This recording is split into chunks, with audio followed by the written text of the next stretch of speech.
The strange thing about being underestimated is that the people doing it never realize they're giving you the perfect place to disappear until you're ready to return. I heard Ethan before I saw him.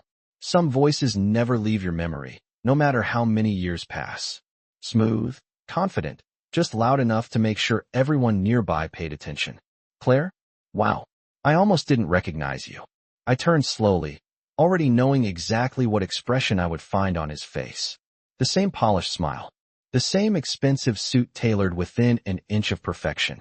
The same eyes that always looked amused when other people felt small. The ballroom around us glowed with soft gold lighting, crystal chandeliers reflecting off champagne glasses, the kind of downtown Chicago charity fundraiser where everyone either donated serious money or wanted people to think they did. I had almost talked myself out of coming. Now I wished I'd trusted that instinct. Ethan looked me up and down with theatrical surprise. You clean up well. A few people standing near him laughed politely. The kind of laugh rich adults give when they're not sure if something is funny, but know someone important said it. I kept my face still. Hello, Ethan. He tilted his head.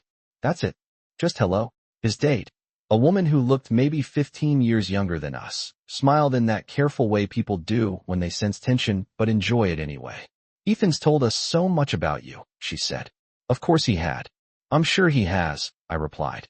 Ethan chuckled. Come on, Claire, don't be like that. We were just talking about reinvention. Funny timing, right? More laughter. Actually, he continued, lifting his glass. Claire was always great at pretending everything was fine. That one landed. I could feel it in the silence that followed.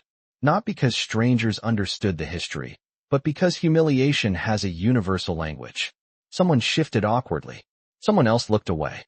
Ethan smiled like he'd delivered a harmless joke. Years ago, that version of me would have rushed to smooth things over. I would have smiled too quickly, said something self-deprecating, made everyone comfortable at my own expense. But that woman no longer existed. So I said nothing. And somehow, that seemed to bother him more. Still quiet, he said. Some things never change. I should tell you something about silence. People think silence means weakness, because they're uncomfortable with what they can't control. Ethan always hated silence. In our marriage, silence meant he wasn't winning the conversation. Silence meant I was thinking instead of reacting. Silence meant uncertainty. He stepped a little closer. So what have you been up to? He asked, voice casual, but too interested. Keeping busy, I said. Doing what? Living. His smile tightened for half a second. Tiny, but I noticed. That doesn't sound very specific. Not everything needs an audience. One man near us let out an awkward little cough, trying not to laugh. Ethan's jaw shifted, just enough for me to know I'd hit something. But he recovered instantly. He always did. Still sharp, he said. I'll give you that. Then he leaned in slightly, lowering his voice just enough to pretend discretion while ensuring everyone could still hear. I honestly wasn't sure how things turned out for you after the divorce. After he left. After he rewrote the story. I met his eyes. Things turned out exactly the way they needed to. That's so, he said. Interesting. Before I could answer, another voice cut cleanly through the conversation. Claire Whitmore. It came from behind Ethan. Older male voice. Confident. Familiar in a way I couldn't place immediately. Ethan turned first. So did everyone else. A silver-haired man in a navy tuxedo stood a few feet away, staring directly at me with unmistakable recognition. And in that exact moment, for the first time all evening, Ethan stopped smiling. The man stepped closer, and then I recognized him. Richard Holloway. For a second, I forgot the room, forgot Ethan, forgot the dozens of people pretending not to stare. Richard extended his hand immediately. Claire, it has been a long time. I took it. It has. Ethan looked between us. You know each other? Richard gave Ethan the kind of brief glance reserved for background noise before returning his attention to me. Know each other? Claire made a lasting impression years ago. Ethan let out a short laugh, trying to recover control. Small world. Not really, Richard said calmly. Some circles are smaller than people think. That landed harder than Ethan understood. Richard smiled at me. I was hoping to see you tonight. I almost did not come. I am glad you changed your mind. Ethan shifted beside me.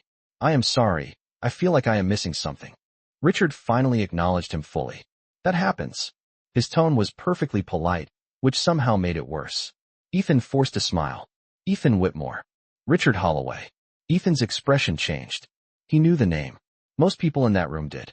Richard was not flashy, but people with real influence rarely needed to be. Of course, Ethan said. Pleasure. Is it? Richard asked mildly. I nearly smiled. Ethan looked at me, searching my face for answers. He would not get them. Richard glanced toward the ballroom entrance. The board will be arriving shortly. We should speak soon. Soon, I said. He nodded once and walked away. Silence expanded around us. Ethan stared after him, then at me. The board. Enjoy your evening, Ethan. I started to leave. Claire. His voice dropped. Sharper now. What was that? I turned. A conversation. Do not do that. Do what? Act mysterious.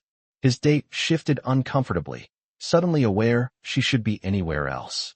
I looked at Ethan for a long second. Good night. Then I walked away. I could feel his confusion like heat at my back. And if you had told the younger version of me that one day Ethan Whitmore would be the unsettled one while I walked away composed, I would have laughed because there was a time when Ethan controlled the emotional temperature of every room I entered. When we first met, people loved him instantly. That was one of his gifts. He remembered names, told stories well, sent thoughtful texts, opened doors. He was charming in the kind of way that made older women call him impressive and younger men try to imitate him. We met at a mutual friend's 4th of July barbecue in the suburbs outside Chicago. I was 29, working in operations for a mid-sized logistics company, practical to a fault, not especially glamorous, definitely not the type who expected some cinematic romance. Ethan walked over carrying 2 sodas and asked if one was mine, even though it clearly was not. It was a terrible line. I laughed anyway. He said he liked that I laughed with my whole face. Little details like that matter. At least at first. Our first year moved fast. Weekend trips to Lake Geneva. Sunday mornings making pancakes in his apartment. Conversations about future houses, future kids, future everything. Ethan made certainty feel romantic. He always knew what restaurant to choose, what route to take, what financial move made sense, what people secretly thought.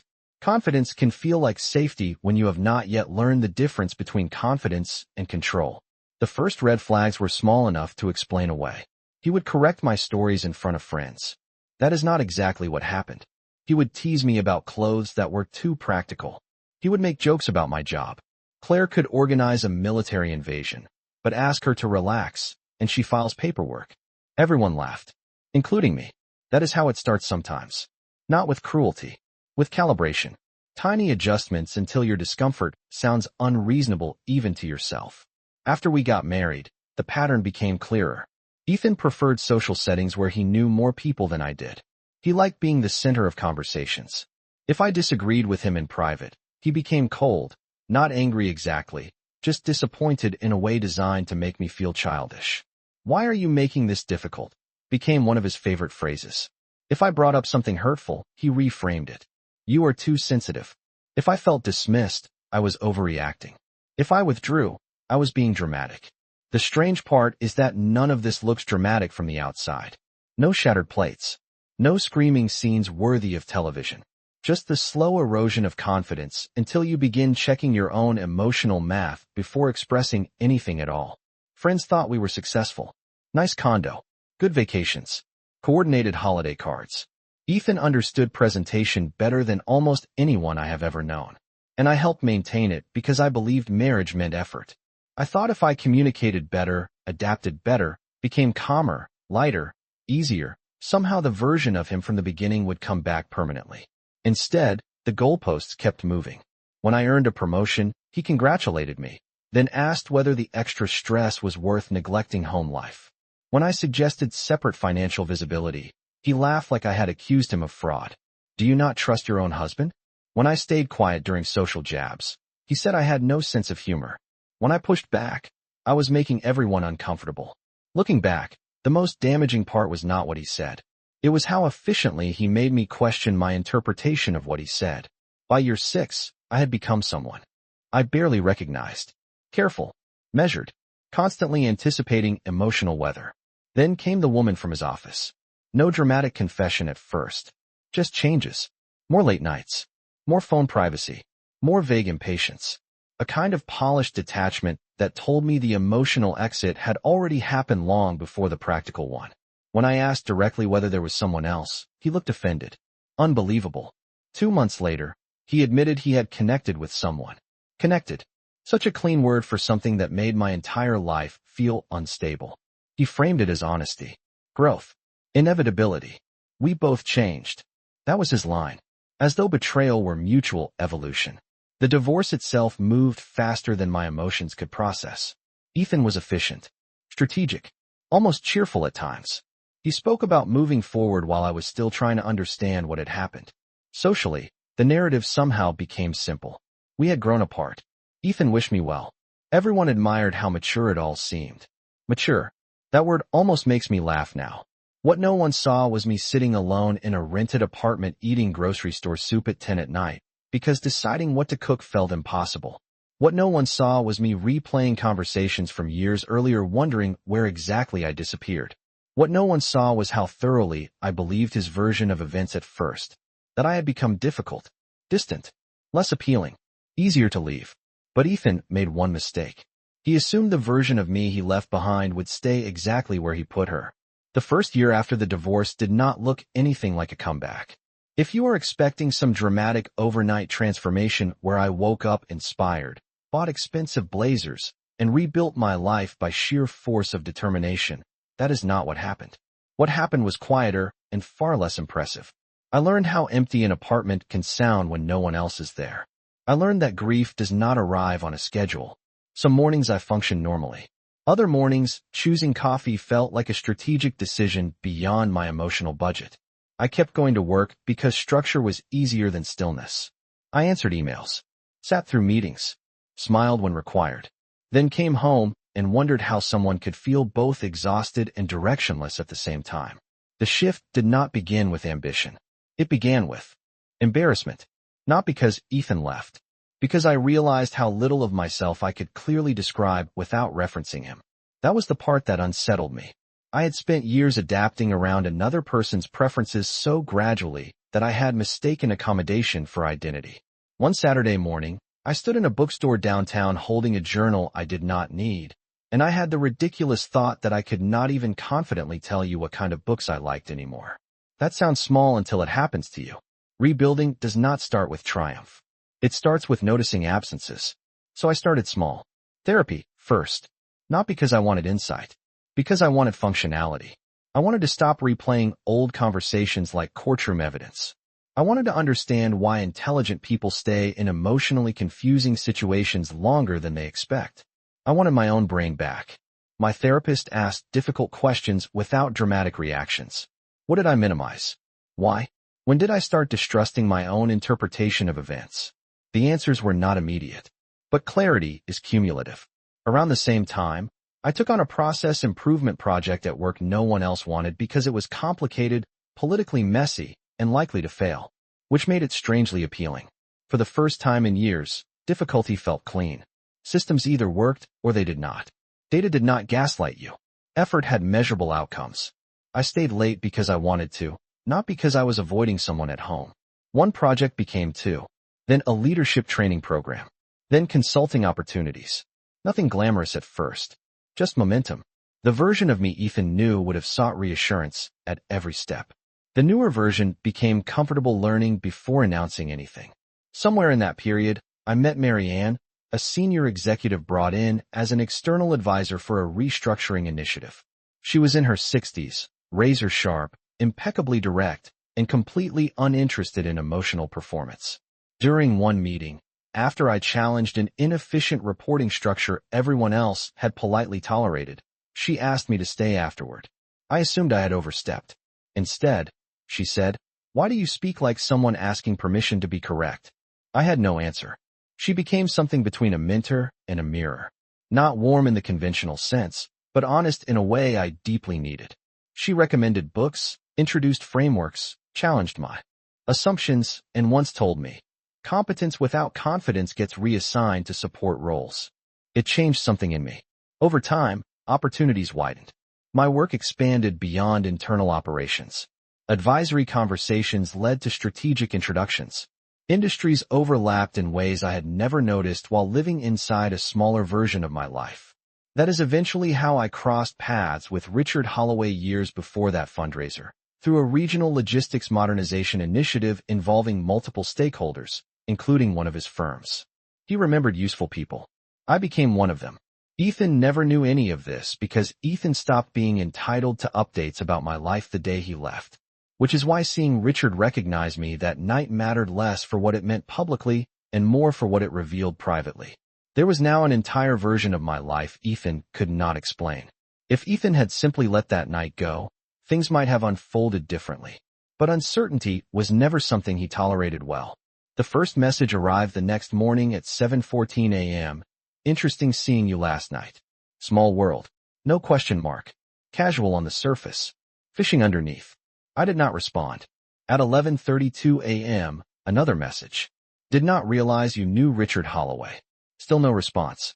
By late afternoon. Coffee sometime? That one almost made me laugh. Not because it was offensive, because it was so familiar. Ethan always preferred conversations where he controlled the framing. Casual invitations. Friendly tones. A subtle rewriting of context. As though history could be softened by presentation. I left the messages unanswered. 3 days later, he called. I declined. Then came the voicemail. Hey Claire. Just thought it would be nice to catch up. No weirdness. Give me a call. No weirdness. The phrase itself was almost performance art. Meanwhile, life continued exactly as planned on my side, which I suspect bothered him more than any direct rejection would have. People like Ethan understand conflict. They understand emotional reactions. What unsettles them is indifference. About a week after the fundraiser, Marianne called me while I was between meetings. Did you intentionally unsettle a man at the Harrison event? I smiled. That depends. A mutual contact says someone has been asking unusual questions about you. That was fast. Men with fragile certainty move efficiently. That sounds specific. It is. I leaned against the hallway wall. How unusual. Professional history. Current affiliations. Board relationships. Public records. Nothing illegal. Just enthusiastic. Should I be concerned? Not unless he discovers how boring strategic governance actually is. That was Marianne. Dry precision delivered like weather updates. Thank you, I said. Do not thank me. I am calling because this sort of curiosity can become distracting. I can handle distracting. Good. She paused. Also, Richard finds this amusing. That surprised me. He knows. Please. Rooms like that run on information. Wonderful. Relax. Your reputation is intact. If anything, mystery improves perception. Then she hung up. Ethan investigating me should have annoyed me more than it did. Instead, I found it strangely clarifying. For years, he had never shown real curiosity about my professional life unless it intersected with his convenience. Now suddenly he wanted context. Why? Because context alters status. Because if I was simply the same abandoned ex-wife, his worldview remained stable. If I was something else, he had a narrative problem. The next interesting moment happened entirely by accident. I was meeting a colleague for lunch at a restaurant in River North when I saw Ethan across the street through the front windows. He did not see me immediately. He was with another man, talking intensely, phone in hand. Then his gaze lifted. Locked on mine. The expression lasted maybe 1 second, but I caught it clearly. Not confidence. Calculation. He crossed the street before I could decide whether to leave. Claire. Ethan. He glanced at my table setup. Busy. Yes. This will take a second. That is what people say before taking 20 minutes. He ignored that. I have been trying to reach you. I noticed. You could have answered. I could have. He exhaled through his nose, the way he always did when managing irritation. Can I ask you something directly? That would be a refreshing change. He almost smiled despite himself. What exactly are you doing these days? Working. Doing what? That seems to matter to you. I am curious. No. You are unsettled. Different thing. His jaw tightened. That is unfair. Is it? You show up at an event with Richard Holloway acting like old colleagues, and expect me not to be surprised. My life did continue after the divorce. That is not what this is. Then what is it? He lowered his voice. People are saying things. People usually do. Claire. He leaned in slightly. Are you involved with Holloway Capital? No, true, technically. Then why does Richard know you? Because we have met. That is not an answer. It is the only one you are getting. My colleague arrived at exactly the right moment, cheerful and oblivious, and Ethan stepped back. "We should talk properly," he said. "I do not think so. There are things I would like to clear up." That almost made me laugh out loud. Clear up. As though confusion had been mutual. "Take care, Ethan." He stood there as I walked inside. Not angry. Not yet. Just increasingly uncertain. Over the next month, the pattern escalated. Not dramatically. Strategically. Mutual acquaintances began mentioning Ethan in strangely careful ways. "Saw your ex recently. He asked how you were doing. He seems interested in reconnecting." Reconnecting. Another elegant euphemism. At the same time, bits of information reached me unintentionally. His consulting business was not collapsing, exactly, but not thriving either. A partnership had stalled. A client relationship reportedly ended badly. Nothing catastrophic. Just hairline cracks in the polished exterior. I did not seek these details. They arrived the way information often does in overlapping professional circles. What fascinated me was not his business turbulence. It was his timing. Ethan had not shown meaningful interest in my existence for years. Not on birthdays. Not during professional milestones he could have easily discovered. Not once. Yet the moment uncertainty entered his perception, curiosity became urgent. That tells you everything. Then came the invitation. Cream cardstock. Formal typography. Private leadership reception hosted by a strategic development consortium I occasionally advised. My attendance was expected. 2 days later, Ethan called again. I let it ring. Voicemail followed. His tone was different this time. Less polished. "Claire, I think we may be attending the same event next Thursday. Can we please talk before then? Please." Interesting. I deleted it. Thursday arrived cold and clear, the kind of Chicago evening where wind seems personally offended by your coat selection. The venue was smaller than the fundraiser, more selective, less performative. The sort of event where introductions actually mattered. I arrived 10 minutes early, checked my coat, and was reviewing briefing notes when I heard my name. Claire. Ethan. Alone this time. No younger date. No audience. Just him in a dark suit. Expression carefully neutral. "We need to talk." That phrase rarely improves evenings. 5 minutes. Why? He looked at me for a moment before answering. "Because I think I made some assumptions." "That is certainly true. Please do not do that." "Do what?" "Answer everything like it is a chess move. Maybe stop asking strategic questions." He exhaled. "Fine. Direct question. Who are you meeting here?" Before I could answer, a voice behind us said, "She is meeting us." Ethan turned, and for the second time in weeks, I watched certainty leave his face. Standing behind Ethan was Richard, accompanied by Mary Ann and 2 other people Ethan immediately recognized, even if he wished he did not. That was the thing about genuinely influential rooms. No one announced importance. You either knew, or you learned very quickly. Richard stepped forward with easy composure. "Claire, good timing." His eyes shifted to Ethan with measured politeness. "Mr. Whitmore." Ethan straightened almost automatically. "Richard, I did not realize that Claire was expected?" Richard asked. Ethan managed a thin smile. "Something like that." Marian glanced at me, entirely unsurprised by the awkwardness. "Are we interrupting?" "Not at all," I said. Ethan looked at me, then back at them. "I actually just had a quick question." "Then this is perfect," Marian said. Efficiency is underrated. Ethan did not know what to do with her. Richard motioned toward the private reception hall. "We should head in." Then, turning slightly toward me, he added, "The strategy committee wants your input before introductions." Ethan blinked. Not dramatically, just enough for me to notice the exact second his assumptions collided with reality. "Strategy committee?" he repeated. Richard gave him a courteous nod. "Yes." Nothing more. No explanation. None required. We walked past Ethan into the reception room, and for perhaps the first time in our shared history, he was the one left trying to catch up. The room itself was quieter than the previous fundraiser, all muted conversation and expensive understatement. No dramatic spotlight moments. No obvious performance, which made what happened next far more effective.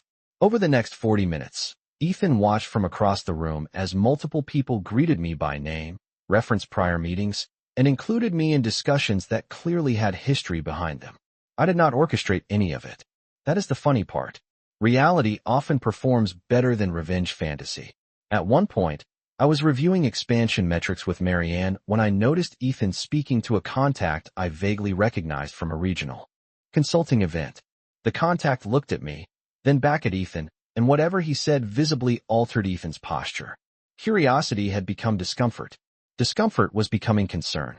Later, during opening remarks, Richard thanked several advisory contributors, including me. Briefly, professionally, no theatrics, which somehow made the acknowledgement hit harder. Ethan kept his expression neutral, but neutrality can be very loud when you know someone well. After the session ended, he approached me near the bar where sparkling water was being served. "Can we talk now?" he asked. "You seem determined. I deserve at least some honesty." I looked at him for a moment. "That is an interesting word choice. Come on, Claire." His voice lowered. "What is this? An event? You know what I mean. Then ask a better question." He rubbed the back of his neck, a gesture I had not seen in years. "Stress, not confidence." "Fine. How involved are you here?" "Enough. That is not specific. You have always preferred specifics when they benefit you. That is unfair." "Perhaps. People are acting like you matter here." "I do." Silence. Brief, but meaningful. "Since when?" he asked. That question told me everything. Since when? As though value required his timeline for legitimacy. "Since I worked for it," I said. Before he could respond, another man approached and greeted me warmly, asking whether I would be available for a follow-up governance discussion next week. I confirmed I would. Ethan stood there through the exchange, invisible in a way I suspect felt unfamiliar. After the man left, Ethan said quietly, "You could have told me." I almost laughed. "Why?" "Because this is significant. My professional life stopped being your business years ago." "That is not what I meant." "Then what did you mean?" He hesitated. That alone was unusual. Ethan was rarely a man without language. "I think maybe I misunderstood where things landed for you." "That would be accurate." "Claire." His tone shifted. "Softer now. I never wanted you to struggle." That sentence would have landed differently years earlier. Back then, I might have mistaken sentiment for sincerity. "That is generous," I said. "Do not do that," he replied. "Every time I try to speak honestly, you make me the villain." I held his gaze. "You are confusing memory with branding." He looked genuinely stung. "That is harsh. Is it inaccurate?" Before he could answer, one of the evening organizers approached me. "We are ready for the introductions." "Of course." Ethan frowned. "Introductions for what?" The organizer smiled politely. "Ms. Whitmore is joining the formal advisory announcement." Ethan turned to me. "Announcement?" I did not answer immediately because I did not owe him suspense resolution. We moved into the adjacent room where attendees gathered for closing remarks. The host thanked current partners, acknowledged strategic initiatives, and then transitioned into upcoming advisory expansion. My name was included among a small group being formally recognized for leadership contributions and future oversight roles. Again, not dramatic. No cinematic gasp from the crowd. Real life is subtler than that. But subtle can be devastating when someone has built an entire identity around underestimating you. I shook hands, accepted congratulations, exchanged the standard professional courtesies. Across the room, Ethan stood very still. Afterward, several attendees approached with questions and invitations. By the time I finally stepped into a quieter hallway near coat check, nearly 20 minutes had passed. Ethan was waiting there. Of course he was. "Now can we talk?" he asked. I considered saying no. Instead, I said, briefly. He exhaled. "I owe you an apology." That was faster than expected. "For a lot. Specifics help." He looked down for a moment, gathering himself. "I was arrogant. During the marriage. After. At the fundraiser. Today. That is a decent start. Claire, I am serious." "So am I." He met my eyes. "I handled things badly." "Handled things." Corporate phrasing for emotional history. "You left me for someone else and rebranded it as maturity," I said calmly.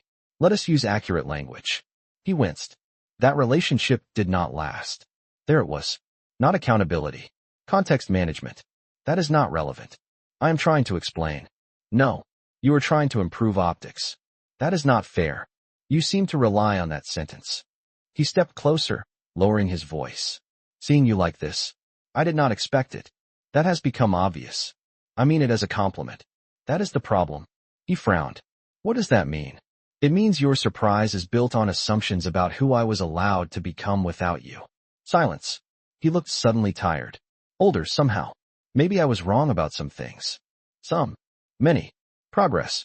I was not good to you, he admitted. No. I thought we both contributed to the breakdown. That was convenient. Maybe it was. He ran a hand over his face. I have been doing a lot of thinking. Recently. Yes. Interesting timing. He gave a humorless half laugh. I probably deserve that. Probably. He looked at me carefully. Are you happy? Of all the questions, that one surprised me. Not because it was profound, because it sounded almost genuine. I considered answering strategically, then chose honesty. Yes. He nodded slowly, as though processing information that did not align with expectation. I used to think you needed someone stronger beside you, he said quietly. That was your misunderstanding, not my deficiency. He absorbed that. Is there any chance, he began, then stopped. I waited. Any chance what? He exhaled. That we could start over in some way. There it was. Not dramatic reconciliation music. Just a familiar pattern wearing remorse as a cleaner suit. I almost felt sorry for him. Almost. No, I said. He stared at me. That fast. That clear. People change. Yes, they do. Then why not? Because growth does not obligate reunion. Because closure is not a loyalty program. Because being recognized by powerful people was never the point. But what I said was simpler. Because I finally learned the difference between being chosen and being respected. He looked like he wanted to argue, then thought better of it. I did love you, he said. In the way you understood love at the time, maybe. That sounds cold. No, just accurate. He stood there in silence long enough that I thought the conversation was over. Then he asked the one question that made me realize he still understood less than he believed. Why did you never tell me who you were becoming? I held his gaze and answered truthfully. Because you stopped being someone I wanted to explain myself to. For a moment, Ethan said nothing. That alone would have shocked the version of me from years earlier. He had always filled silence quickly, either with explanation, persuasion, or some polished version of emotional certainty. Now he just stood there, hands still, expression caught somewhere between regret and disbelief. So that is it? He asked finally. Yes. After everything? Because of everything. He looked away toward the reception hall where muted conversation and soft laughter continued, as though nothing significant had happened. That is another truth people rarely talk about. Life-changing moments often happen while the rest of the world keeps ordering sparkling water and checking their phones. I did not realize, he said quietly. No, I replied. You did not. I was not trying to destroy you. Years ago, I would have argued details. Now I understood something simpler. Intent and impact are not identical, but impact still matters. Maybe not deliberately, I said. But damage does not require a formal plan. He nodded slowly. That is fair. It was probably the most honest exchange we had ever had. Not because it was emotional, because neither of us was performing. I really did think you would be happier with someone more aligned with you, he said. You keep framing this like strategic compatibility. How should I frame it? As selfishness? Immaturity? Cowardice? Pick one. He gave a short breath that almost sounded like a laugh, though there was no amusement in it. Still sharp. No. Just clear. Another silence. Then he asked, Do you hate me? Strange question. I considered it honestly. No, he looked surprised. I thought maybe you should. Hate is expensive. I had better investments. That actually made him smile for the first time in a real way, small and resigned. That sounds like something Marianne would say. That is concerningly accurate. I suppose I deserved worse. This is not about what you deserve. Then what is it about? I picked up my coat from the attendant before answering. It is about understanding that closure is not something another person grants you. You build it yourself. He absorbed that quietly. I used to think silence meant you had nothing to say, he admitted. A lot of people think that. What did it mean? I looked at him, really looked at him, not as the man who once shaped my emotional weather, not as a villain in some simplified story, just as someone who had mistaken confidence for wisdom for a very long time. It meant I was done asking to be understood by someone committed to misunderstanding me. He nodded, eyes dropping briefly. I am sorry, Claire. This time, I believed he meant it. That did not change anything. Sincerity is not a time machine. Take care of yourself, Ethan. Then I walked out into the Chicago night. Cold air catching the edge of my coat, city lights reflecting across wet pavement. No dramatic soundtrack. No sudden triumph. Just something quieter and far more valuable. Peace. The strange thing about rebuilding your life is that from the outside, people often focus on titles, invitations, recognition, influence. They think the victory is becoming impressive enough that the people who underestimated you finally notice. But that was never the real victory. The real victory was becoming someone whose self-worth no longer depended on being noticed at all.